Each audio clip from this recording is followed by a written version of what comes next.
Well, hello, everyone, and welcome here to Bedford. Nick Anastas, Eric Coburn with you from the Beals Insurance Studios. It's the FNLNH Lacrosse Show presented by the New Hampshire Tomahawks. A big show on the way. We've got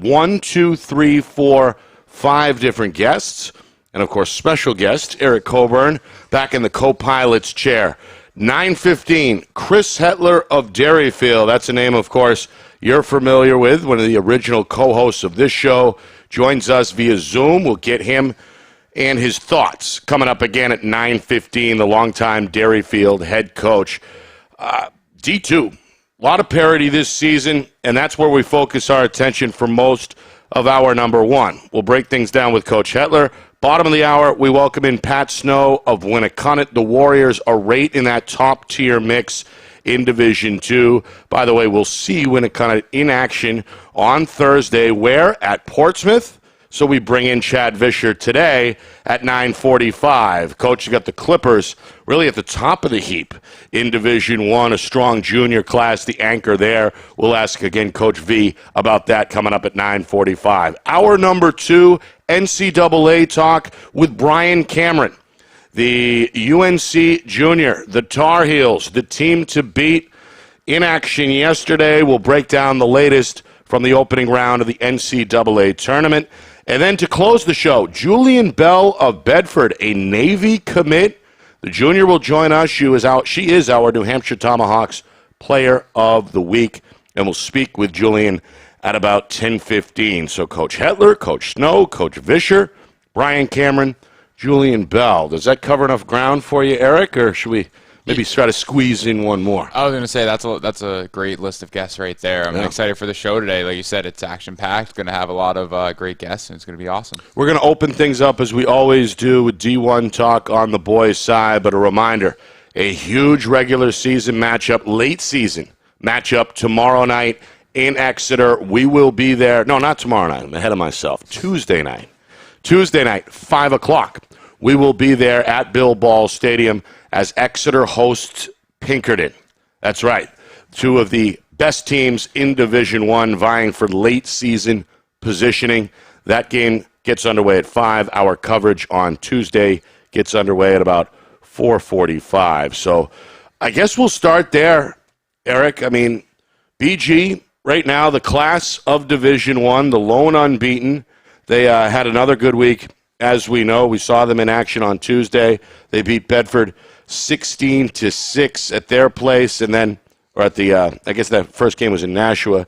Then they went to Bedford on Thursday and took another victory, 16-4, 2-0 week there for the Cardinals. We know about them. We know about that defense. We know that they are the favorite. But then in the minds of many, Pinkerton, who, by the way, is, of course, the defending champion, still only 2 losses on the record, both of those against BG. But since then, they've been able to rebound, blowing teams out, double-digit wins over Merrimack, back-to-back over Nashua North. Winnicott stepped up in a cross-divisional matchup to challenge, but fell short. And then no problem their last time out with Nashua South. So Pinkerton seemingly going into this big matchup against Exeter, who, by the way, also only has 2 losses. Both teams kind of in the right direction, headed in the right direction, some momentum, able to bounce back well following those 2 losses to the Cardinals.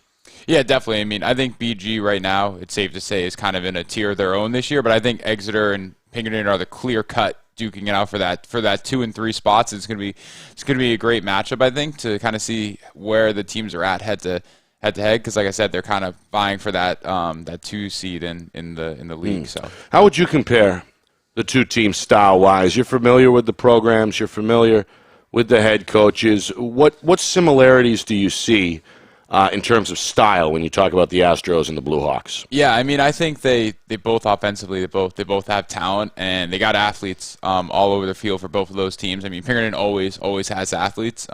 Exeter as well this year. Obviously, we talked about Clark. That was 2 weeks ago, I think we had him on. Yeah, he was awesome. Yep. He's a super talented midfielder, and then Pinkerton has an insanely talented attackman in Hunter Druin, which is awesome, and then Spellman at the midfield for Pinkerton as well. I think those two are Druin and Spellman might be it's definitely one of the better 1-2 punches from an attack and midfield combo perspective as well. But then Exeter also has talented attackmen as well. So it's going to be interesting to see for sure.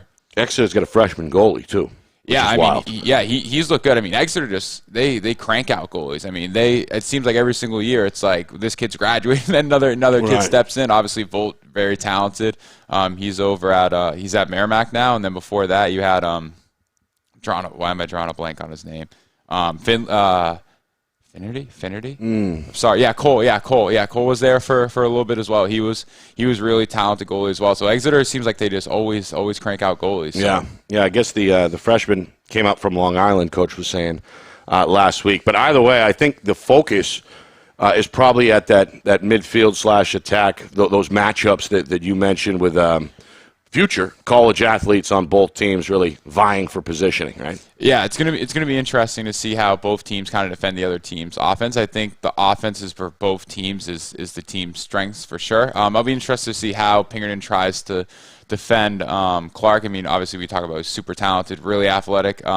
I'm not sure how they plan to guard him, but we'll have to see. And then same thing for Exeter. I mean, Pinkerton has those two options, and it's going to be tough to stop. So I think whichever team's defense plays better that game, I think is really gonna separate themselves. So like I said, when you have two teams that are very gifted offensively, whoever can get that edge on the defensive side of the ball, I think is going to be the difference. Exeter, by the way, pretty good rest period they'll have going through now, I guess. Their last game was Thursday. Didn't play yesterday. Obviously today, tomorrow off. So a nice 5-day rest before they get to welcome in Pinkerton. Again, first of a home and home this week. Tuesday it's in Exeter. Thursday it's in Derry. That latter matchup is 5:30. Again, we'll be there on Tuesday for that 5 o'clock matchup, Pinkerton at Exeter. Elsewhere, Londonderry trying to rebound this week after a loss to Exeter. They do so in big fashion. Wins over the Nashua North Titans 14-3 and 20-3. So Londonderry remains in that top 5 mix in Division 1 with just the 3 losses. And then we mentioned Bedford really testing themselves. They had really piled up wins both in April and so far in May. Just the 2 losses going into the back-to-back matchups with BG this week, but again fell short 16-6, 16-4. And then they close out the regular season with Exeter next week, beginning, I believe, on the 25th and the 27th, although there may be a game missing here.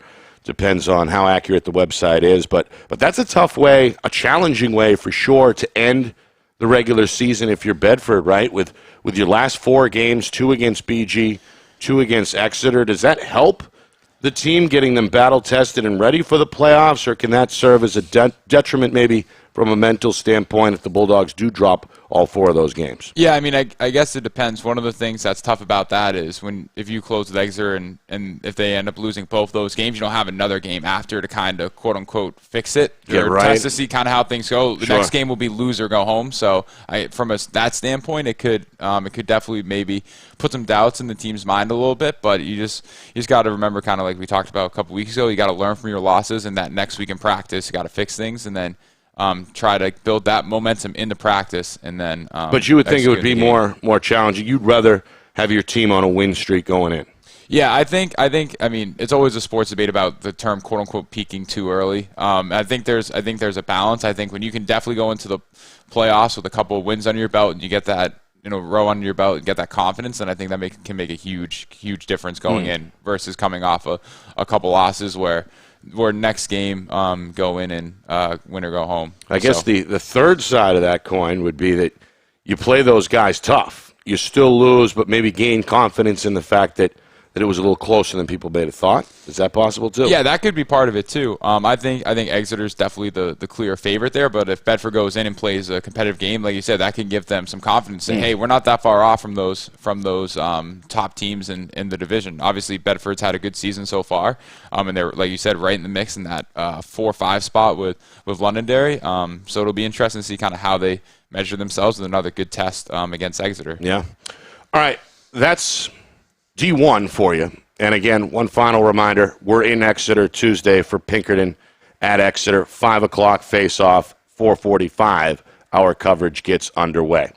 We will talk in just a moment with Derryfield head coach Chris Hetler, but I want to set the stage for the, latest standings in Division II because it is packed. You've got a large middle class, so to speak, and a large upper class as well, as both Portsmouth and Kingswood remain undefeated. Hollis Brookline has only played a truncated schedule, but they're still 5-0 according to the NHIAA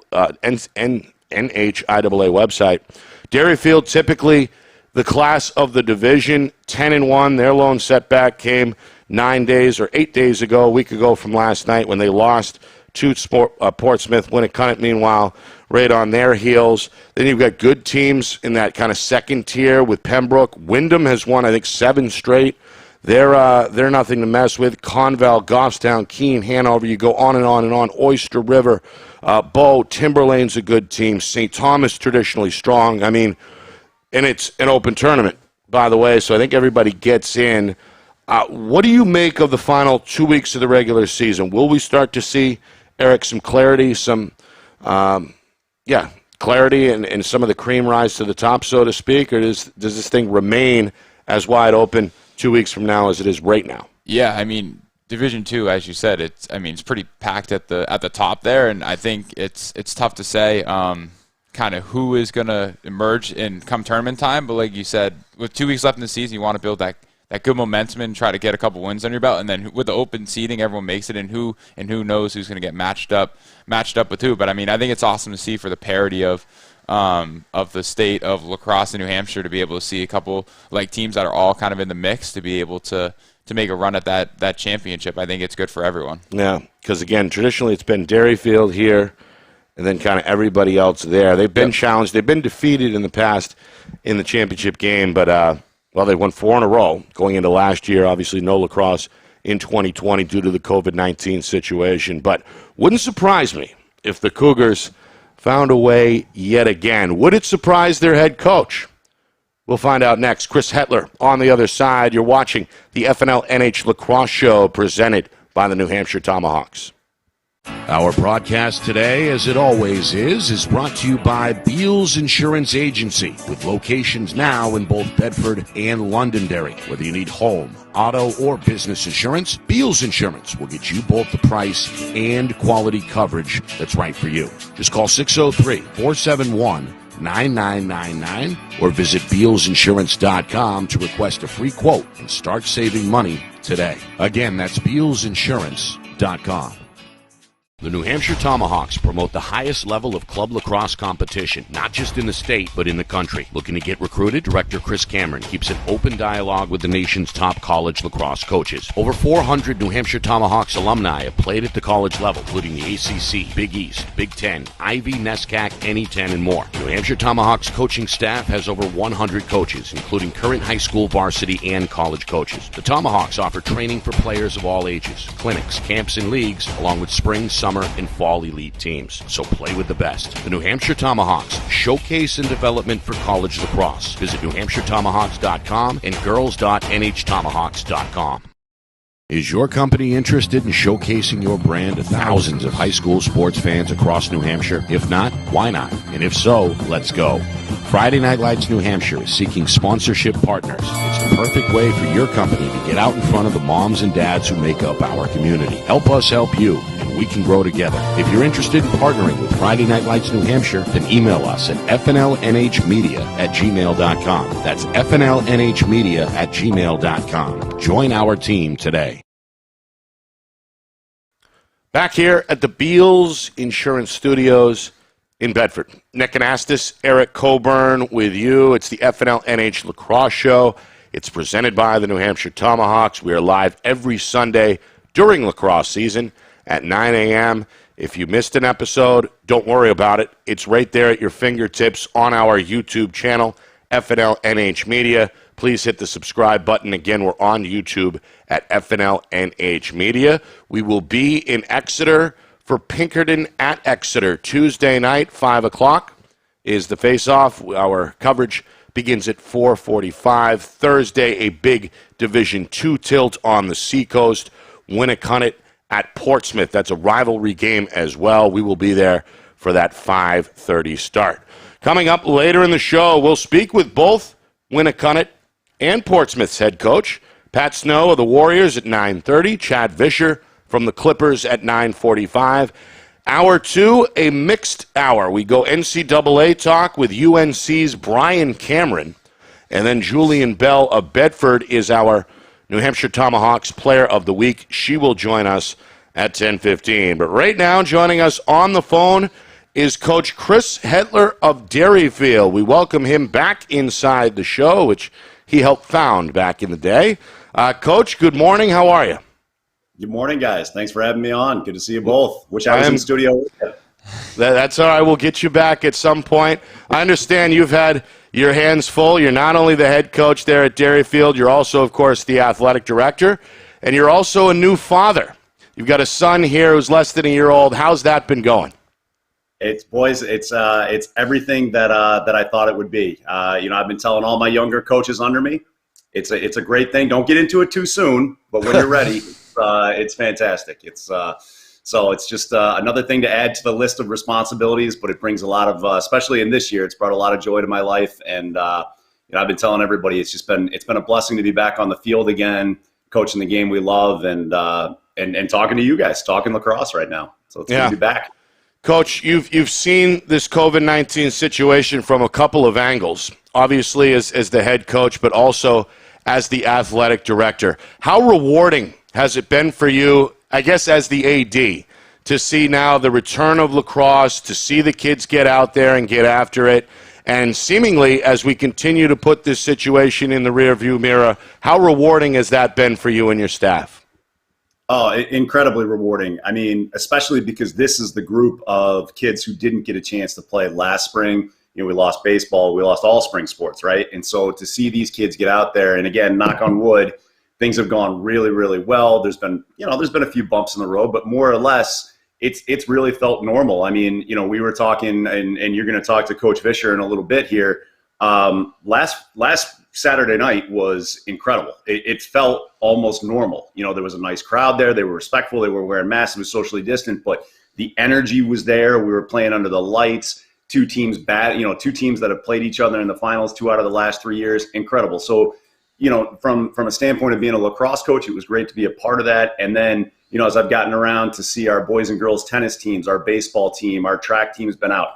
I was on the Merrimack River with the crew team yesterday for their home regatta. So everybody's been out, everybody's been doing it. It's been a lot of fun. So it's been great to see sports back and kids playing again. Yeah, it seems like, Coach, statewide the numbers are up, not just lacrosse-wise either. We saw this back in the fall with the football numbers.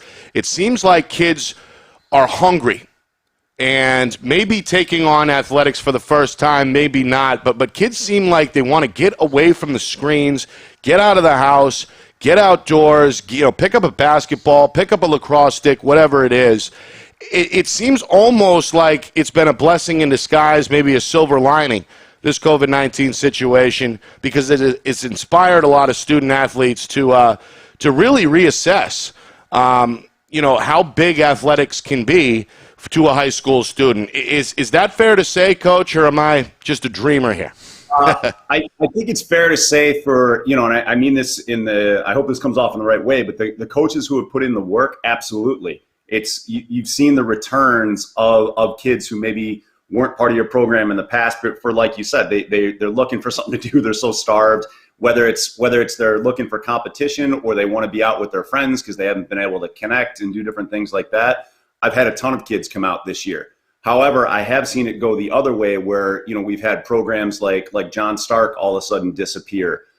Manchester Central, a long time, at one point was in Division I. Their numbers dropped so low, right? And I think the pandemic in one way really hurt programs where you need that year-to-year touch point with those coaches in order to keep your numbers going. And losing that year, some of those kids walked away, and maybe you're a coach that doesn't work in the building and you can't have those conversations and stay in touch with those coaches. I do see a lot of kids coming out to sports this spring, but I would actually tell you across the state, roster sizes are a little bit down. Nick, I was writing letters, handwritten letters during the summer to kids saying, hey, we've got camps coming up. Why don't you come out? I've got helmets and gloves. Here, come out and try the sport for me, right? And I was able to get my numbers. For Dairy Field, we try and keep it around 35, 40 kids, and I was able to get it back there. But if I hadn't done those things, I don't know, our numbers would have been pretty scary this spring. And I think a lot of other programs were in the same boat. So, again, that's why I am glad that things are getting better here. More kids are getting out. We're going to try and encourage more kids through, come to our Tomahawk clinics and camps this summer and try and get more kids out playing again, because we need that. We lost a whole year of exposure for those kids. Yeah, great point. It's been a brutal situation on multiple levels for sure, but I agree. I'm taking the optimist approach here that, again, people are tired of being cooped up, told what to do, et cetera. It's good to have a release, to have an avenue as a young developing kid, I think. Dairy Field, coach, your team, traditionally the standard of the division, 4 state championships in a row. You guys lose one game and people think the sky's fallen. How did you respond to your guys last Saturday after a hard-fought 1-goal loss against Portsmouth, your first in a while? Yeah. I mean, obviously, Nick, there's no doubt about it. I don't like to lose, right? Like, it's not fun. It's never fun, but there were so many good things that came out of that loss. I had kids come into my room the next day. They had lunch with me. They pointed out things like, Coach, we get it. We understand why, you're telling us to do certain things during practice. For the long time, we had incredible depth. We had a lot of guys that came through. And again, not to keep harping on COVID-19, but like losing that year, we lost a little bit of that development. I basically got a really strong senior class that remembers the way things were and were brought through the system. I have very few juniors for whatever reason. I don't know, demographics or whatever in the state. It seems like everybody's junior class is a little bit smaller. I've literally got one junior, and then I've got 2 giant classes of basically what I'm calling freshmen, because my sophomores really, unless they played club, really didn't have that experience last year. And then I've got a whole bunch of freshmen who, they were either playing middle school or I literally handed them a stick and helmet. And so for those guys, they know about the tradition of the program, but they haven't gone through it yet. They haven't lived it. And that was their first experience under the lights in a big pressure situation. And we talked about it. There were a lot of young kids playing for me that never had experienced that before. So a lot of really good things came out of that in the respect that now when we get in that situation, they're going to know how to handle themselves a little bit better when we get there. I think we were leaning on some of our more experienced guys in that game, which you can do. However, in the playoffs, you need more depth, right? And so, again, tons of good things coming out of that. The guys are hungry now, and they're starting to learn that if we get to June and we're healthy, we got a good shot at beating anybody in the division. But like you guys, I heard you before we came on the air, a lot of D2s is wide open as it's ever been this year. Coach, touching back on that senior class, I think, correct me if I'm wrong, you have 3 senior goalies this year, and I know some of them have split in time. Obviously, you're a goalie yourself. It's tough. With goalie, there's only one kid who can play at a time. But from talking to Jackson, he sounds like things have been going really well from there. What can you say about those senior goalies and the senior class in general, kind of the reflection of the culture at Dairy Field, that everyone's still supportive of each other? I can't say enough about the 3 of them. So I've got 3 seniors, Ryan Caparelli, Liam Hill, and Jackson Snyder. And, Ryan's been with me since 7th grade. Quick funny story about Ryan. We're in the lunch line. I've met him for the first time. He's like, Coach, I'm going to play lacrosse. I'm a goalie. Thinking, awesome. Literally played goalie one time in Arizona. And didn't know exactly how to play, but credit to him. He continued to work really hard, has been part of the summer grind crew with Brian Cameron, and those guys take shots all the time, has developed himself into a really strong goaltender. Going to play at Lake Forest out in Chicago next year, along with another senior of mine, Chaz Dean. He's done a great job. Jackson Snyder is committed to Maryville. He wants to be a physical therapist on the D2 side, top 10 D2 program. And then Liam Hill has recently committed and been accepted to LaSalle. So it's a great problem to have. I've got 3 goalies that can all play. The other nice part is they're super athletic. And, we kind of came into the season knowing that, okay, maybe we needed to develop some more field players. I've given them poles, and now the way the rotation works, when one of them's not in the net, they're out helping our defensive midfield group. They're grabbing a pole, they're grabbing a short stick, and they haven't been a liability at all. In fact, they've been an asset. Like, they've been out there and they've really added to our depth, and they've kind of embraced it. It's almost like a I've never bought into that before. In football, they always say if you've got two quarterbacks, you don't have one, right? And so that hasn't been the case for us. We've had three really good goaltenders, and they've been able to find a way to help in a lot of other ways to help the team, and just been great team guys. So it's been a good problem to have. Yeah. That's awesome. Coach, it seems like this year there's been more emphasis, again, based on reactions we've heard from other head coaches on this show, maybe more so the focus on your own group, again, given the lost year, as opposed to the scouting, the opponent element. Is that true for you and your staff as well? Yeah, I mean, especially because the standings really aren't going to mean anything. We're going into cohorts. They're going to get, the seeding's going to be done, random draw. So it's really been an opportunity to concentrate on your own group and the development and the skill and the IQ of the kids that you have on your team. Now, that's not to say like I'm getting done with you guys, I'm going to go mow the lawn, and then I got some St. Thomas film I'm bringing up in a little while to watch. So it's not to say that we're not doing any scouting this year. We definitely are. Right. But my big focus is let's be peaking in June, right? Let's be healthy. Let's peak in June. If we drop some games, again, I hate losing, but it's not in this year of all years. It's more about getting your team playing as well as they can be playing in June. So we're all competitive. I know you're going to talk to Coach Snow and Coach Fisher. They want to win as bad as anybody else. So no one wants to lose a regular season game, but there has been less of an emphasis on, I think, on that during the regular season.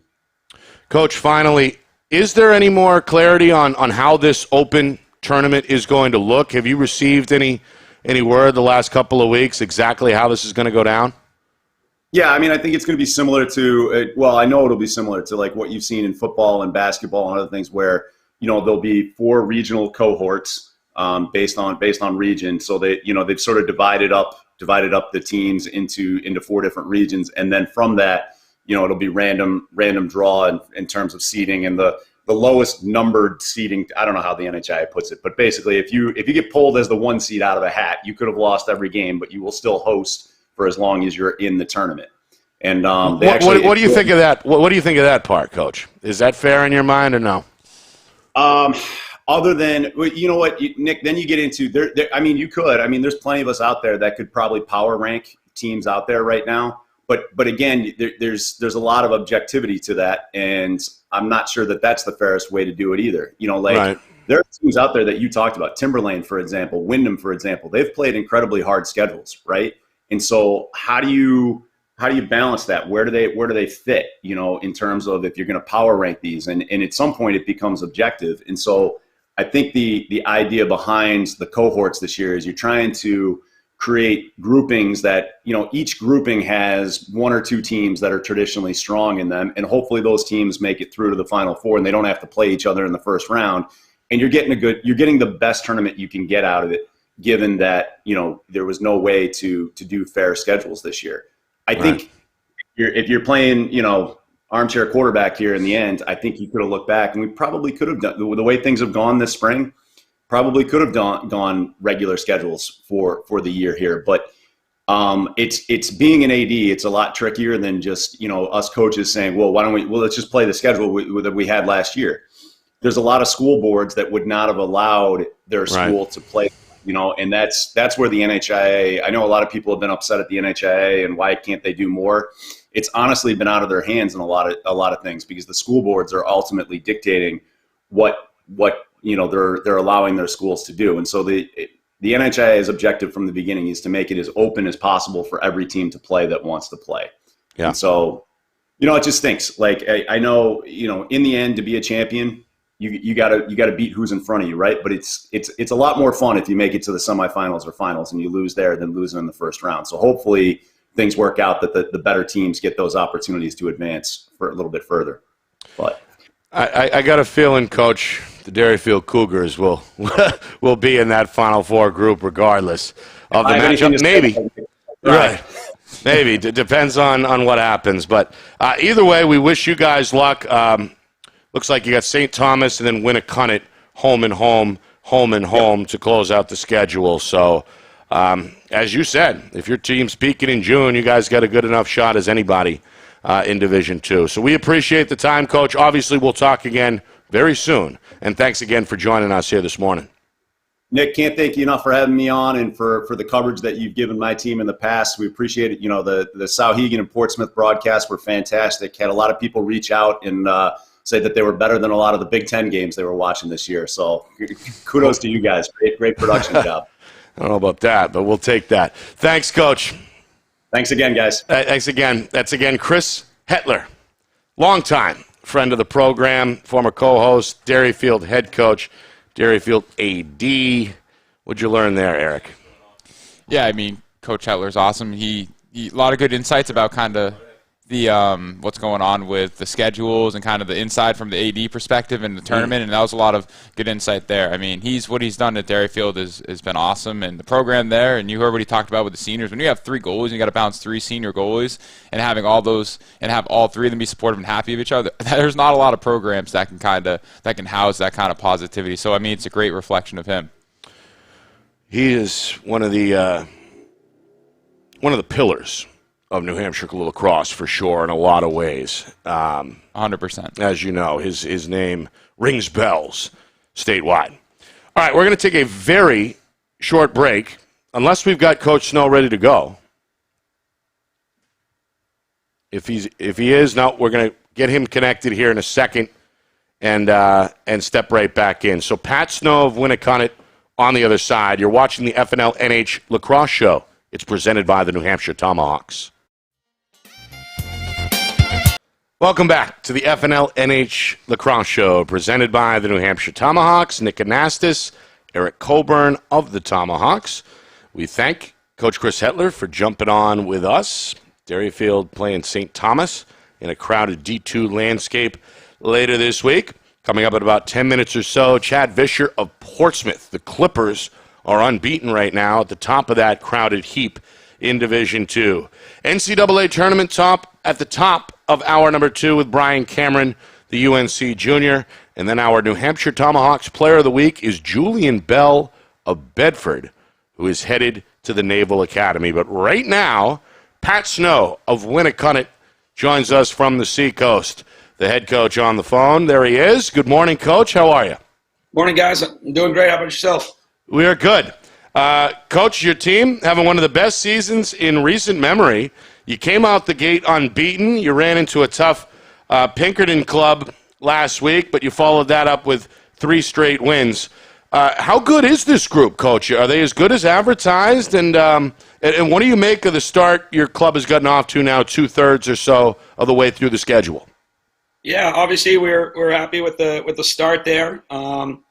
We did run into a little bit of a buzzsaw there with Pinkerton. I put the Pinkerton and Exeter games on the schedule this year to try to challenge our team and prepare us for the playoffs a little bit. Maybe expose us in some areas that we could work on going into our postseason. But I would like to think we're as good as advertised. I guess we'll find out here this week with Portsmouth and coming up in Exeter and Derryfield to close out. We'll kind of really see what our true identity is here going into the postseason. But definitely thrilled with the start, and the boys have been playing great for me all year. Well, Coach, you stole my thunder on the next question. It was going to be what went into the scheduling of Pinkerton and Exeter. You answered that. What did you take away from that Pinkerton loss? 16-4 was the final, but what were some of the things that caught your eye afterwards? I mean, we just had a lot of fundamental errors in that game that led to some turnovers and kind of got exposed in the middle of the field, especially in a transition game. So that's definitely an area that we're looking to clean up here in the next couple of weeks. But, the Division I pace of the game, they have a little more depth on their teams. Those are all things that I think you're going to get from those, top 4 or 5 D1 teams that maybe you're not necessarily going to always get in D2. Obviously, there's some outlying teams. I know Portsmouth is a team that can transition really well, Derryfield as well. So those are what we were trying to get out of that game, at least this first one, was, where can we be better? And that was definitely an area of improvement for our program. Yeah. Coach, when people talk Winnicott, they talk about that zone defense. You're one of the few teams really in the state that plays zone round the clock. What has gone into that decision, and I guess how does it benefit a team like Winnicott when the zone is run well defensively? Yeah, believe it or not, we've played man most of the year this year, but we do have the zone. It's something that was taught to me by the former head coach. He was John Gazzo was a big defensive guy, played at Bentley. So he had that defensive mindset. And, before I took over the program, I as an assistant, I remember, a lot of it was to try to slow the pace down because we didn't have that depth and, we weren't maybe the best team in transition. So whatever we could do to kind of slow the game down, especially in the defensive end, to kind of allow our offense to take advantage of the opportunities when they have the ball, to keep the game within reach, and not give up anything easy. And that's kind of where it came from. And we figured out something that works for us, and we've been trying to, get better at that and make adjustments every year. And really, it depends on the personnel. Like 2 years ago, I had a pretty strong defense, probably one of the best we ever had. But this group this year is young. They're all juniors, and they're quickly figuring out, and they like to play man. They don't like to sit in the zone. So it's nice to have both. But it's something that we're probably going to need here going forward. But it's going to be dependent on the team we're playing and what the situation calls for. So the fact that your team is a zone team, that's a myth, Coach, right? That's the rumor. I know that I heard you mention Coach Hetler and Coach Vischer. They've both seen the zone plenty because they're two teams we typically will do it against. But it has become part of our identity, I guess. At least my 4 or 5 years coaching here, it's something that we probably run more than man. But this year in particular, we've been trying to do some different things, especially with the way the schedule works. We're allowed to try some things, and if something's not working, we can adjust, and it's not as costly maybe as it would be in a regular season. Right. Coach, you talked about the past 4 or 5 years here. How have you kind of see the program, kind of that trajectory? And then obviously last year with the season getting canceled, how have you kind of tried to make up for that lost time this year? I will say I see the youth program developing in Hampton quite a bit. Our Hampton Riptide program's really thriving. We had all the 6th and 7th graders play at halftime of our game the other day. And, there's a ton of kids out there, which is great. That only helps you when they get to the high school level. We've been fortunate enough to have 3 teams in our program at the high school level. We've done freshman, JV, and varsity, which I think we're one of the few in Division II that can do that. This year, our numbers were a little bit down, so that JV team is really just kind of both. But in a regular year, we'd have that group split up in 2, and really getting the kids a bunch of game reps. We encourage everyone to come out for lacrosse. We're not typically known as a school that's got a bunch of club guys. This particular year, my varsity group, I do have a number of them that have played club. So I don't know if that's in part the sport growing. The interest is going up. But that's something that's helped us. And then with the year off, I had 4 of those kids were on that varsity roster on the 2019 team, 4 of my seniors. So I think I'm one of the few that has a group that's actually played a lot of varsity lacrosse. My goalie, 2 of my attackmen, and 2 of my midfielders were all part of that 2019 team. So having that experience is invaluable. But, last spring we were able to connect via Zoom and stuff like that. We'd have team meetings. We watched some film just to try to keep them busy. But it did stink to lose that season. I think this group would really be hitting their stride right now. Still don't think we're quite there yet. If we had last season, and I'm sure a lot of people are in the same boat. Coach, we spoke earlier about the idea of challenging your group. You've certainly done that with the remaining portion of the schedule here. Last 5 games go like this: Portsmouth, at Portsmouth, Exeter, Derryfield, at Derryfield. And it kind of piggybacks on a conversation Eric and I had to begin the show about if your club does lose those games, it can kind of go one of 2 ways. Either you can learn from the mistakes, to your point, and get yourself ready for that tournament. Maybe you lose those games, but gain confidence if they're close games. Or you win a couple, and all of a sudden now you've got a win streak going into the playoffs. How do you think the last 2 weeks of the regular season unfold for your club? Something we've talked about is that we want to be playing our best lacrosse right now, or at least, hitting our stride going into the postseason. So I think, if we can win a couple of these games finishing out here, I think that'll give my guys a sense of confidence that they need. And like you said, if we don't, there's definitely going to be things we can find on the film that we can improve and try to clean up for the postseason. But, I've heard a bunch of coaches mention no one's putting their team out there to not try to win. So I know probably Coach Fisher is going to say the same thing. And we're going to go out there and try to play. And I haven't seen anyone just say, I'm going to, try something different today to see if it works. Maybe, in a certain scenario in the game, you might try something that, you're working on, but everyone's going out there to win. I know my guys are hungry and they're looking to get after these next couple of weeks. Yeah. Well, we'll be there on Thursday, Coach, in Portsmouth. We wish you luck, and we appreciate you jumping on with us. Thanks again. Thanks, guys. Thanks for covering New Hampshire lacrosse. We appreciate it. Thank you, Coach. All right. And again, Pat Snow of Winnicott. Warriors are 10-1, while on the other side, Portsmouth 12-0. They meet twice this week. We'll be at that second matchup on Thursday. Winnicott at Portsmouth. It's a 5:30 start on the Seacoast. Coming up, we jump right into it with Clippers head man, Portsmouth head coach, Chad Vischer. Next on the FNLNH Lacrosse Show, presented by the New Hampshire Tomahawks. Our broadcast today, as it always is brought to you by Beals Insurance Agency, with locations now in both Bedford and Londonderry. Whether you need home, auto, or business insurance, Beals Insurance will get you both the price and quality coverage that's right for you. Just call 603-471-9999 or visit BealsInsurance.com to request a free quote and start saving money today. Again, that's BealsInsurance.com.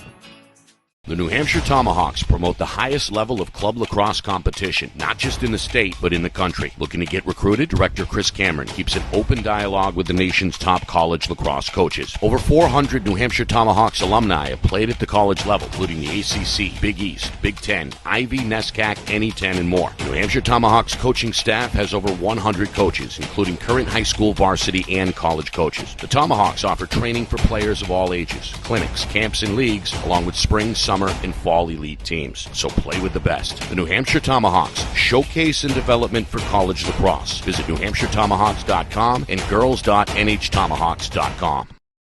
Is your company interested in showcasing your brand to thousands of high school sports fans across New Hampshire? If not, why not? And if so, let's go.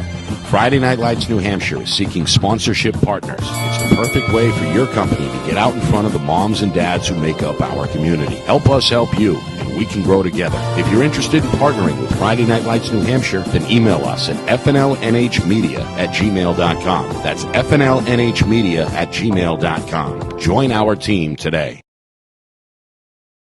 All right, back here on the FNLNH Lacrosse Show, presented by Beals Insurance. Sorry to yank you out of that dreamlike trance there with the smooth melatonin sounds of the saxophone. Little Beatles saxophone as well. All right, we want to thank Pat Snow for jumping on with us from Winnicott. His opponent Thursday is Portsmouth, and their head coach, Chad Vischer, joins us now. Coach Vischer, there he is. Good morning. Thanks for jumping on here. We appreciate you coming on. Your club right now at the top of the Division II pile, 12-0, if the website is correct. Big win last week. We were there in Manchester when you shut out Dairyfield in the second half, part of a 5-4 victory. You followed that up with another 3 wins this week, 2 against St. Thomas, 1 over Division I Merrimack, no problem, 8-2. And then again, you got a home and home with the Winnicott Warriors coming up this week. What's been the key, in your opinion, here? We'll start there. I mean, what's been the key to your mind to this undefeated start? Quite honestly, I think it's the boys have bought in. I have to admit, as the coaches that you just spoke to will attest, not knowing my guys a lot like Pat's group. They don't play tons of club. I do have a couple of guys that play the club lacrosse program, so I didn't really see a lot of the guys. They weren't playing a whole lot in the off season, and I didn't anticipate them to be as gritty as they are. We lost, or we were playing for the first time in years without Cole Brahms, who was kind of our key leader for years and could do almost anything you wanted on the field. And last year we graduated 13 seniors, and this year was a bunch of guys that basically were on my JV team 2 years ago. And so a lot of unknowns, and they've proven themselves. The boys have been fantastic. They've showed up to practice every day. They're working very hard. I think, without a doubt, our key and our trademark has been the grind, the dirty things, the riding the ball, getting the ball back in transition, winning ground balls. We're not exactly the prettiest, flashiest group that's out there, but our success has been based on the fact that we're willing to do the dirty work that's out there, and that's been impressive. So I'm very, very happy, very, very fun group of guys. We're a young team. We only have 5 seniors, 4 of which are playing consistently, one that's new to the game, and he's a great piece of the program, and the boys enjoy having him on the program. But, to be basically have only 2-3 seniors out there on the field at any given time and still have success has been a pleasant surprise. Seems like, Coach, your team is kind of an anomaly in this regard. It seems like that statewide the junior class has not been as strong perhaps as in years past, but that seems to be the strength of your roster. Is that fair? Yeah, absolutely. Yeah, it is. Without a doubt, we're buoyed by our defensive unit, which has 2 seniors on it, Henry Fitzpatrick and Owen Ingerson, 2 seniors that they were on JV years past and getting a little bit of varsity opportunity, and now they're doing a fantastic job. Anytime you were able to contain a powerful team like Derryfield to 4 goals and Timberlane to 2 and some of the stronger teams that are out there, really says a lot about the defense. So, yes, we are a young program. We're buoyed by the seniors. They've been great leaders, those guys. And Dan Bottrell and Houston Heidegger are seniors and are captains. But the brunt of our team is definitely junior class with some very surprising freshmen coming into the program also. Coach, it seems like in years past, a lot of the talent from the Seacoast, from Portsmouth and some of those surrounding towns has been kind of scooped up by some of the private schools, whereas it seems like in recent years you've been able to get some of those talented players to stay at Portsmouth High School. Number one, is that accurate? And number two, how have you been able to get some of those kids to stay home, so to speak, if that is true? Well, I would say this year, it quite honestly hasn't been true. We've lost what would be our 2 to 3 of our top senior players to the prep schools. When COVID happened and their season was taken away last year, Jack Dowling, Jack Parker, they both went up to Holderness. Anders Rantilla, he would be a senior left-handed attackman. He's up at Kimball Union. So right there, our 3 top players, or 3 of some of our top players, all went to prep school. So really and in addition to that, it's about 3 or 4 guys that I've never even seen on a Portsmouth campus. The Seacoast program has a good youth program. We've probably got 2 to 3 teams in almost every age group. And by the time they're in 7th grade, we have an area that a lot of parents have the ability to send their kids to private school. For some kids, I think it's a great opportunity. For Jack Parker and I are consistently texting one another. The relationships maintain themselves. When they come home, they're throwing the ball around with some of our boys. So there's no repercussions personally from that. From some guys, it's a great opportunity for them, and I'm happy that they took that. But, fortunately, we're able to come out with, let's say, 10 kids or so each class that have experience, that have been playing lacrosse all the way through the youth system. And even though we do lose 3-4 kids to some of those prep schools, we've been able to do the best that we can with the guys that we have. And I think they take a little bit of pride of that. I think early in the season, the boys were kind of looking at themselves as the leftovers. And then when we had some success early in the season, they said to themselves, we're not the leftovers. We're doing a good job, and we have the ability to be here. And they started believing in themselves, and I think the coaching staff did the same. Coach, obviously off to a great start this year.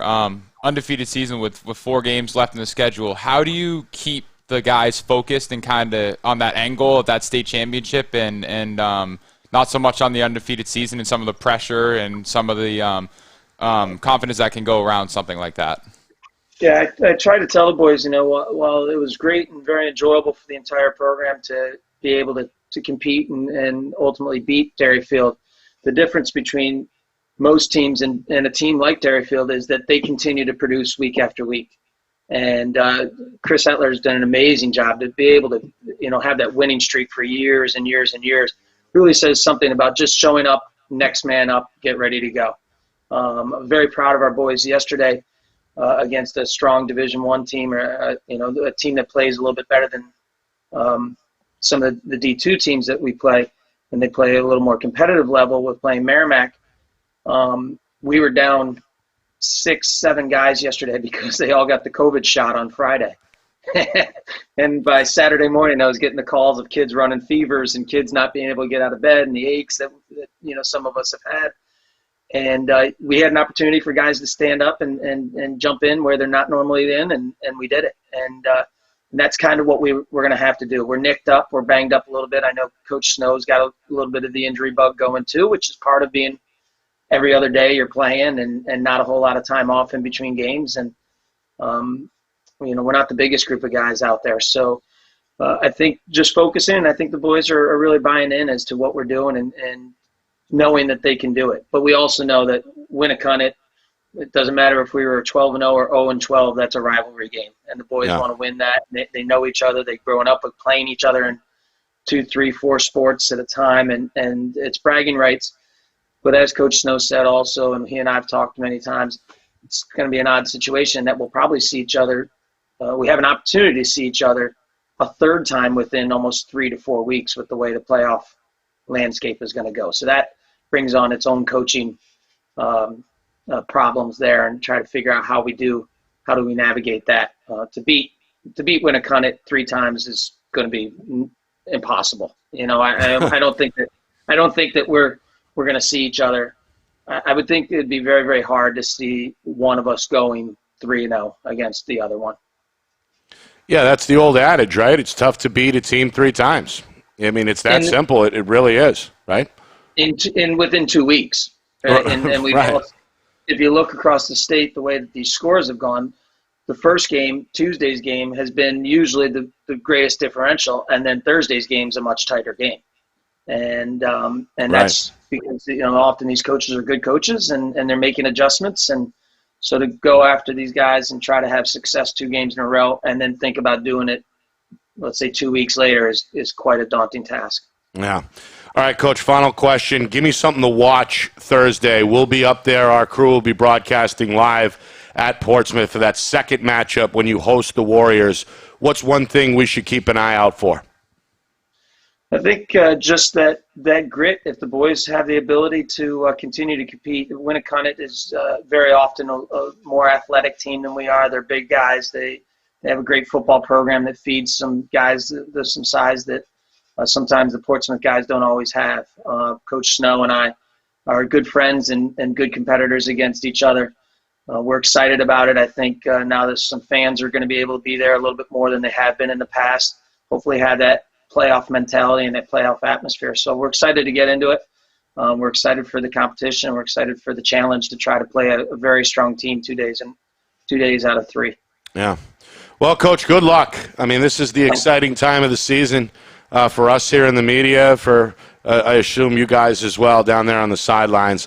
We appreciate you carving some time out of your schedule for us this morning, and good luck again this week. Thank you. I appreciate it. I appreciate you, working with the D2 programs, and your production there at the Dairyfield was a lot of fun. You guys do a great job, so thanks for having me. Thank you. We appreciate that, Coach. Good luck. Thanks again.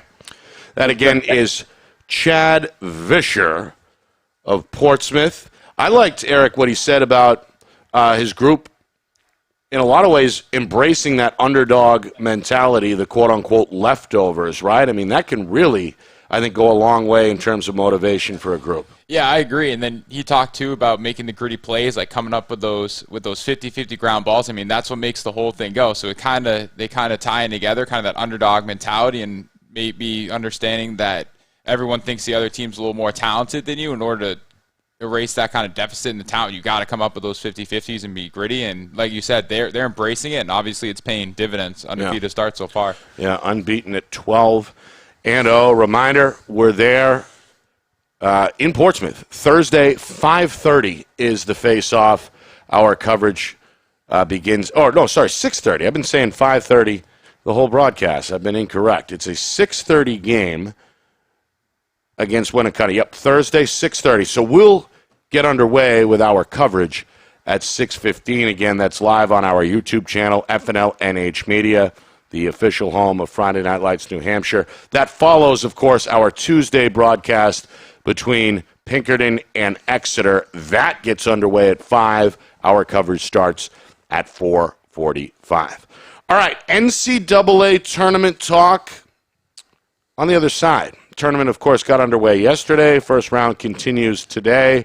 North Carolina, they took care of business against Monmouth. One of their star players joins us next. That's Brian Cameron, of course, formerly of Bishop Girton. Hour number 2 commences in just a moment. You're watching the FNLNH Lacrosse Show presented by the New Hampshire Tomahawks. Our broadcast today, as it always is brought to you by Beals Insurance Agency, with locations now in both Bedford and Londonderry. Whether you need home, auto, or business insurance, Beals Insurance will get you both the price and quality coverage that's right for you. Just call 603-471-9999 or visit BealsInsurance.com to request a free quote and start saving money today. Again, that's BealsInsurance.com.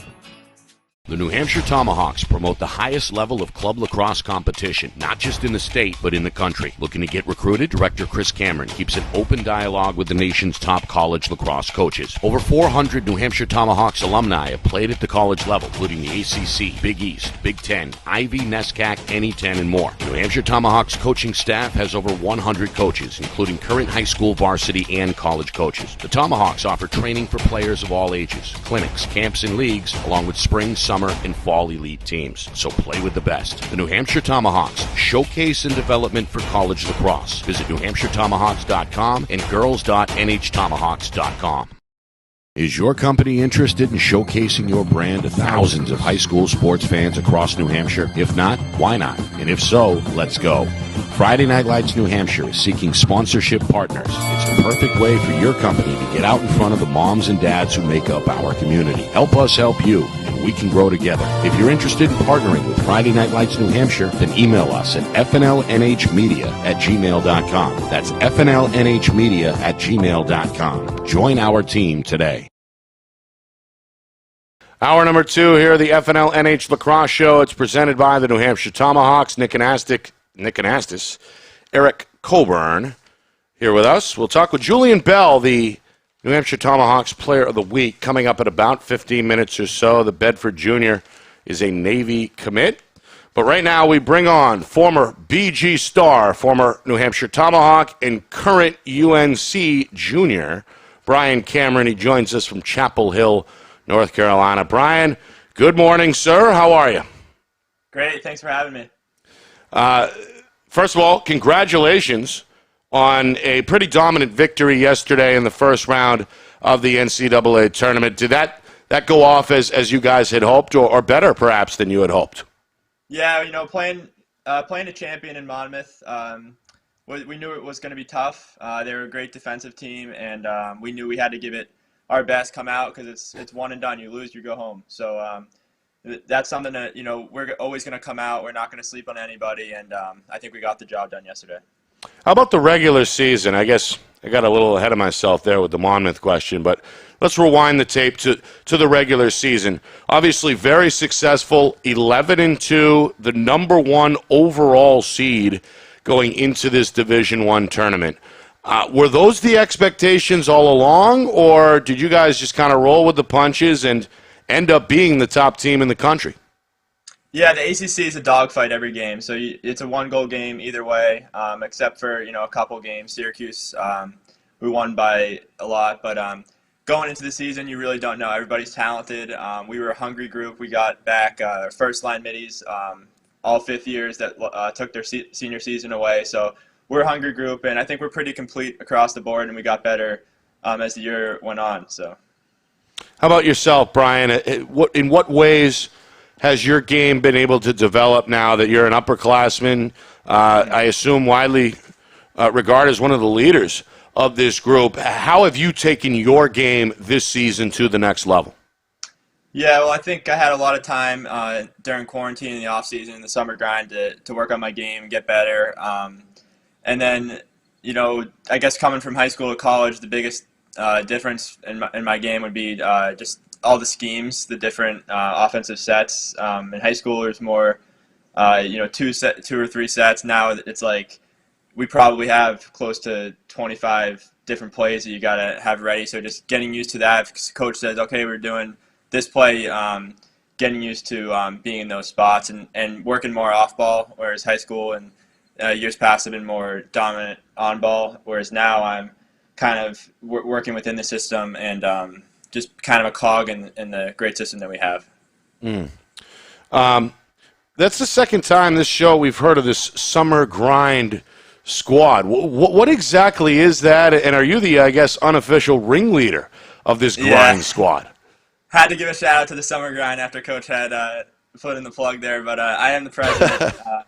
Dawson Clark, he takes it over for me when I'm in college, but it's about, we have, I think, 25 NCAA players in the grind, and I think 18 of them are D1, and then the other, James Heitmiller, Colin Casey, all league guys in their Division II conferences. So, yeah, we get together probably at least every day. It depends. We have 25 guys, so I'll put it in the chat, and we'll go.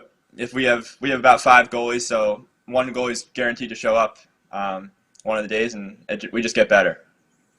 So it's basically just an organized workout, a series of scrimmages, just to keep guys involved. That's interesting, frankly, and obviously beneficial, it seems like, as well, because every one of you guys have had a successful season, right? I mean, how much do you attribute that grind over the summer to the success that we've seen this spring?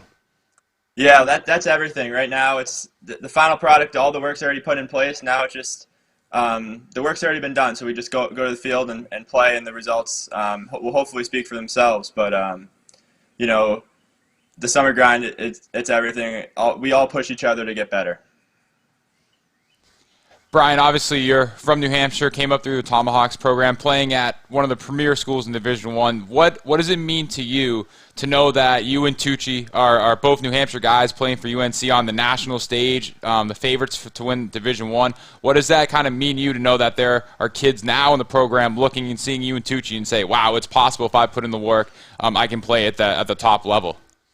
Yeah, definitely. I mean, it's there's not many NHIA players that have gone to ACC, so it's something I definitely take pride in, and I love NHIA lacrosse. I'm going to coach BG when I get back in June 2nd, hopefully, and I have 603 on my helmet, and I take great pride in it because a lot of these guys are from the hotbed establishment areas, Maryland's, MIA, Long Island, and I'm kind of the outsider coming in, and I take pride in that. What is the relationship you've had with Zach Tucci? Have you guys gotten closer, I would assume, once you got down to North Carolina, or is it just kind of a continuation of a strong relationship you had with him up here in the North Country, so to speak? I mean, what is that dynamic like between the two New Hampshire natives on the UNC roster? Yeah, I would say it's a continuation. I remember in 6th grade we would go shoot all the time, do face-offs. He would pop it forward and hit me on the point in the fast break, and I would shoot over and over and over. And in high school, we still played Tomahawks, but I was at Brewster when he was at Bedford, and then I was at BG when he was at Avon. So we talked during the summers, but not as much during the year. And now I see him every single day, and he's definitely one of the bigger personalities in our locker room, and gets everybody fired up for those tough Tuesday practices and just the grind during the week. He's definitely a light in the locker room. All right, take me through this next week. You've got obviously the week off, then the quarterfinal round recommences on Saturday. You'll be up in my old stomping grounds, Hempstead, New York, at Hofstra University. You guys are playing a stubborn Rutgers team in that quarterfinal round. Tell me about this week, how you're going to get ready for Rutgers, and what do you think transpires next weekend? Yeah, so we have the day off today, straight day off, and then tomorrow we get back after preparing for Rutgers. And they're a great team, really athletic. They play super fast, well coached. I mean, they're going to they're just as good as any ACC team that we've played. So it's definitely going to be a battle. We're going to have to be ready to play, and if we don't, we're going to go home. So we're going to be ready to go. We have practice. Usually Wednesday nights we have offensive film. Thursday mornings we have riding clears film, and then Friday's kind of the walkthrough. I don't know. Usually we've been doing day trips. So like Syracuse, we flew out in the morning, and then played our game, flew back. But now with the NCAA testing and stuff, it's going to be, they have their gowns and the goggles and the mask and everything, and they, do all the testing, and then there's a rapid test right before the game. So we're probably going to go down on Friday, and then hopefully head back Saturday. I'm not really sure, but we'll be ready to go versus Rutgers. Sounds good. We appreciate the time. Obviously, good luck this week. Good luck next weekend, and we look forward to seeing you when you come back up here to New Hampshire this summer. Thanks again, Brian. Appreciate it. Thanks for having me. Thank you. And again, Brian Cameron, former BG standout, former New Hampshire Tomahawk, former New Hampshire Tomahawk Player of the Week, and again, a big part of that very much feared UNC top seed overall. What do you think there? Yeah, I mean, UNC's had an unbelievable year so far, and like you talked about, they have a lot of guys back, a lot of fifth years, especially that midfield is really potent, but they're so deep. I think they're missing a couple. I think one of their first-line middies was missing, and then one of their second-line middies yesterday. Both fifth-year guys are missing, and they just plugged in new guys, and they didn't even miss a beat. And Brian's had a great impact on their offense this year. I mean, he had a great goal yesterday, good tight catch and finish in front of the crease, and it's been awesome. Like I said, being from New Hampshire, be able to see him and Tucci play at the highest level of lacrosse, the impact that can have on not just me, but like the other kids within New Hampshire that kind of see it's like, wow, this is kind of how far. Kids are being introduced to it. You can kind of see how far it's coming. Like you talked about Long Island and Maryland, those are always been the gold standards, and I think New Hampshire lacrosse in general, when we go down to these tournaments in the summer with Tomahawks, we always kind of have that chip on our shoulders, kind of the underdogs, and I think what him and Tucci has done at UNC really can prove that kids from New Hampshire are talented and we can play at that highest level. Gotta love the 603 on the helmet representing. Yep. On the national stage. We love that here on FNLNH Lacrosse. Coming up, our current New Hampshire Tomahawks Player of the Week. That's Bedford's Julian Bell. The Bulldogs are in that D1 mix for sure. The junior is a Navy commit.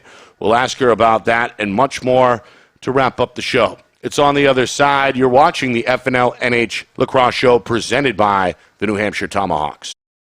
Our broadcast today, as it always is brought to you by Beals Insurance Agency, with locations now in both Bedford and Londonderry. Whether you need home, auto, or business insurance, Beals Insurance will get you both the price and quality coverage that's right for you. Just call 603-471-9999 or visit BealsInsurance.com to request a free quote and start saving money today. Again, that's BealsInsurance.com.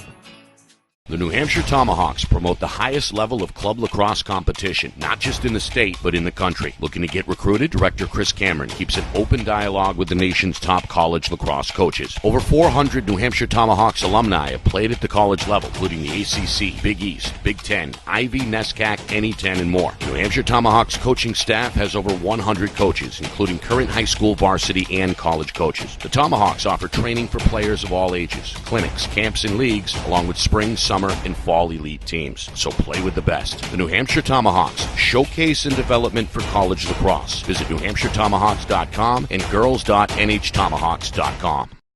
Is your company interested in showcasing your brand to thousands of high school sports fans across New Hampshire? If not, why not? And if so, let's go.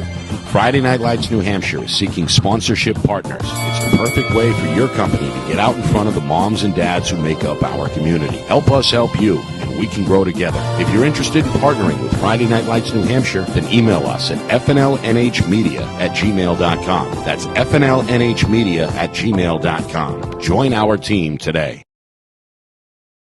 Final segment here of the FNLNH Lacrosse Show. It's presented by the New Hampshire Tomahawks, live from the Beals Insurance Studios. Nick Anastas, Eric Coburn.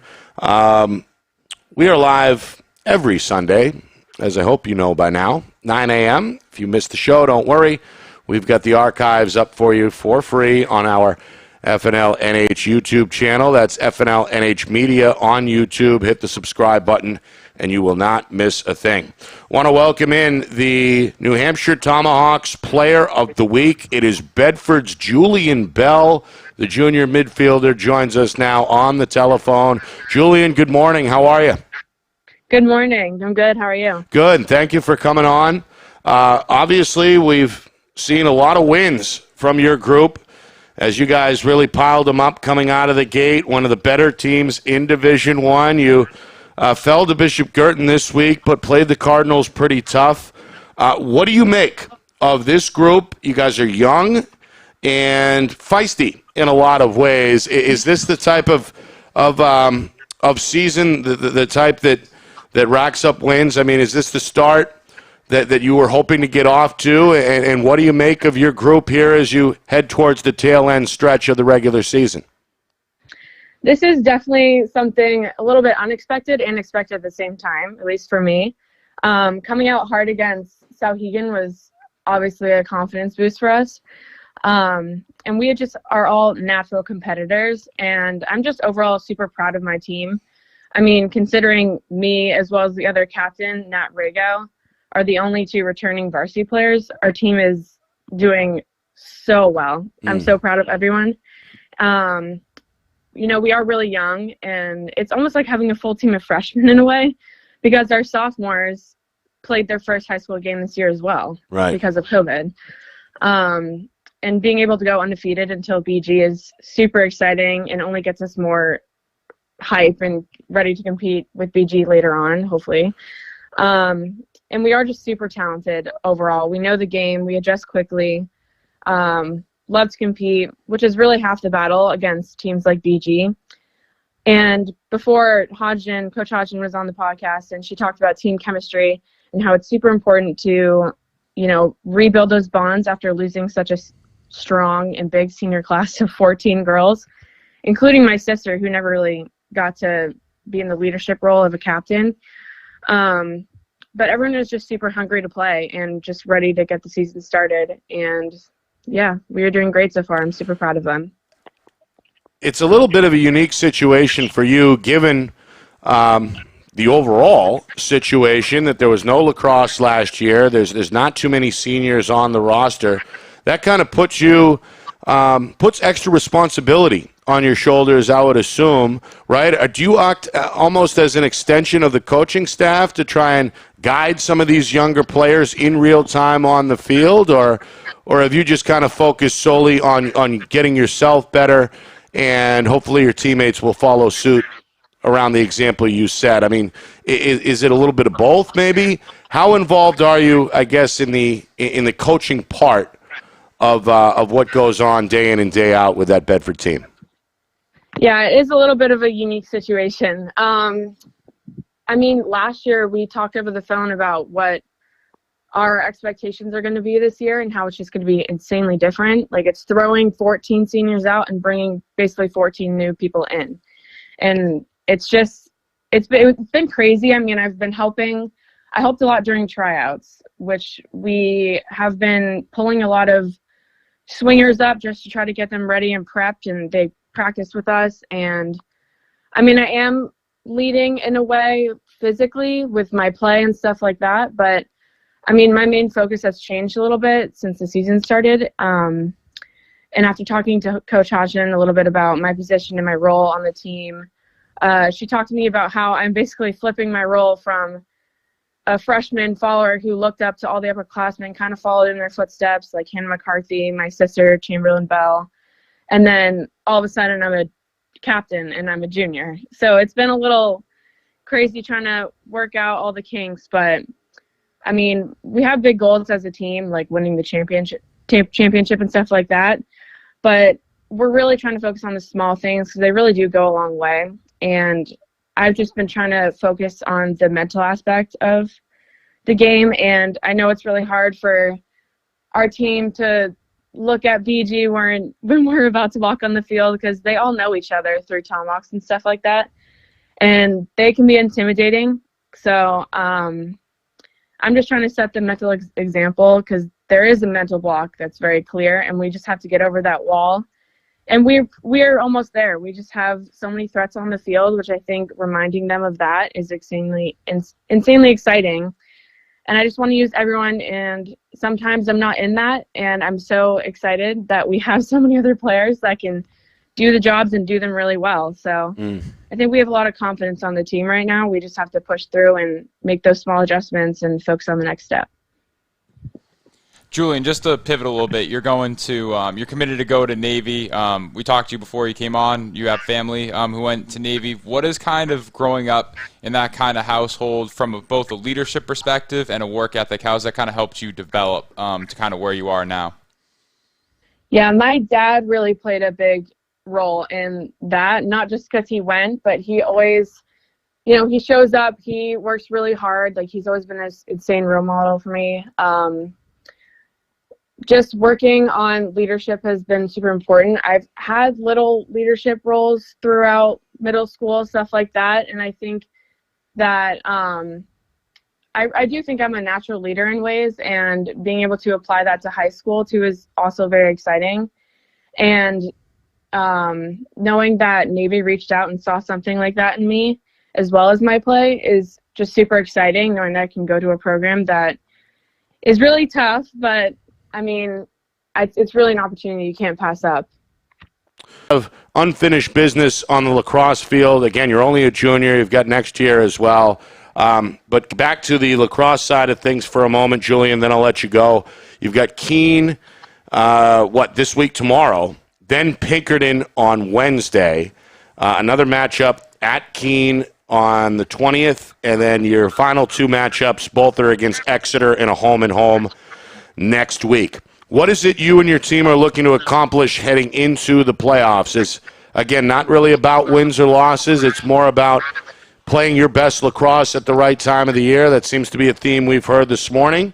Or are there some more tangible goals for your club as you head into the playoffs?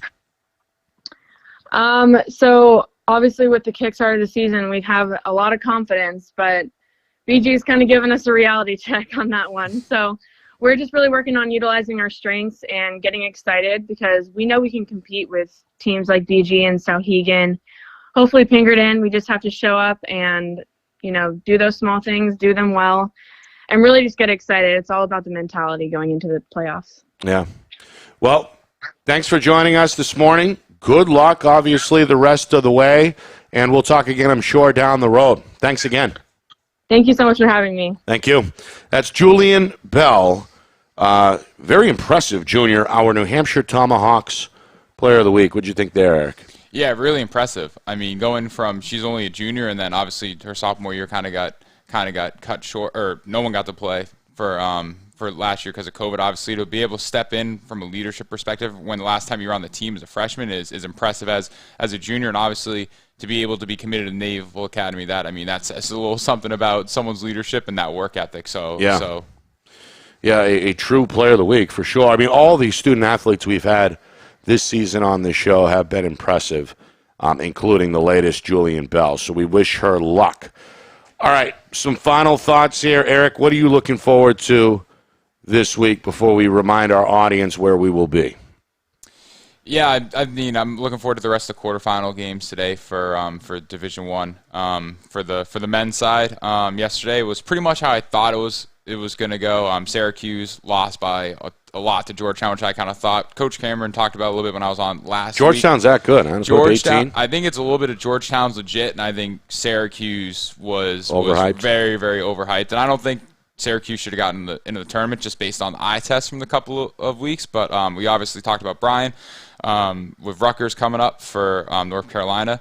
A couple of New Hampshire Tomahawks in action today for Bryant against defending national championship UVA. That's on at noon, I believe. So that'll be great to see Abladian and Druin out there and a couple other guys out there. And then St. A's won their entry level game for on Friday over Seton Hill. Yep. So they get another crack at Lemoyne today, which is awesome to see for that New Hampshire flavor on the Division II side. So and that's the quarterfinals. That's a rematch of the NE10 championship we saw a couple weeks back. Yep, exactly. Yeah, that was St. A's was hanging with Lemoyne for that first kind of half, and then Lemoyne kind of went on a run at the end of that first half, and then St. A's never really kind of got to recover from that. But I think that going into this, having seen Lemoyne in person, that I think Coach has probably prepped them to give them their best shot, and it's a great opportunity. So, yeah, just excited to see on the college side. And then, obviously, the schedule we have coming up on FNLH is awesome to be able to see these games. It's loaded this week. Tuesday,